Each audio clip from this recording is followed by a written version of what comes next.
Hello friends, Anusri థాట్స్కి స్వాగతం.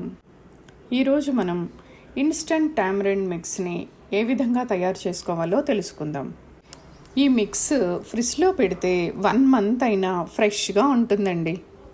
Rice రెడీగా ఉంటే 5 మినిట్స్లో పులిహోర చేసుకోవచ్చు. మనం ముందుగా చింతపండును ఒక 10 మినిట్స్ సోక్ చేసుకొని పెట్టుకోవాలి. కొంచెం సాల్ట్ వేస్తే ఫాస్ట్గా సోక్ అవుతుంది.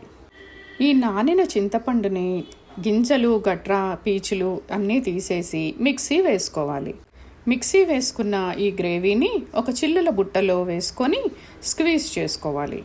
చింతపండు గుజ్జు మొత్తము బాండీలోకి వేసుకొని కొంతసేపు మరిగించాక దానిలో సాల్ట్, ఆయిల్ వేసుకోవాలి.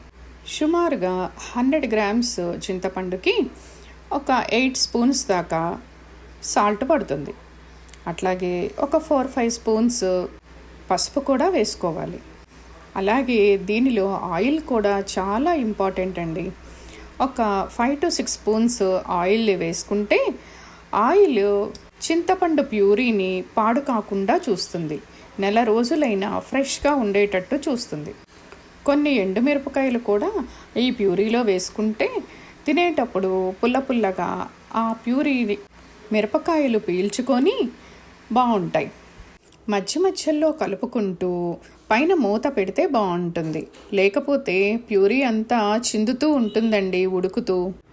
ఇలా ఉడుకుతున్న ప్యూరీ ఆయిల్ పైకి తేలేంత వరకు ఉడికిస్తూనే ఉండాలి. అంటే చింతపండు పులుసులోంచి ఆయిల్ వేరవుతుందన్నమాట. ఆయిల్ అంతా పైకి తేలినప్పుడు గ్యాస్ ఆపేసుకోవచ్చు. అంతే అండి, పులిహోరకి చింతపండు పేస్ట్ రెడీ. దీనిలో చిన్న బెల్లం ముక్క కూడా వేయండి. టేస్ట్ ఎన్హాన్స్ అవుతుందండి దీనివల్ల. Thank you for watching. Channel నచ్చితే లైక్ చేయండి, సబ్స్క్రైబ్ చేయండి. మీ అభిప్రాయాలను కామెంట్ రూపంలో తెలియచేయండి. థ్యాంక్ యూ సో మచ్ అండి.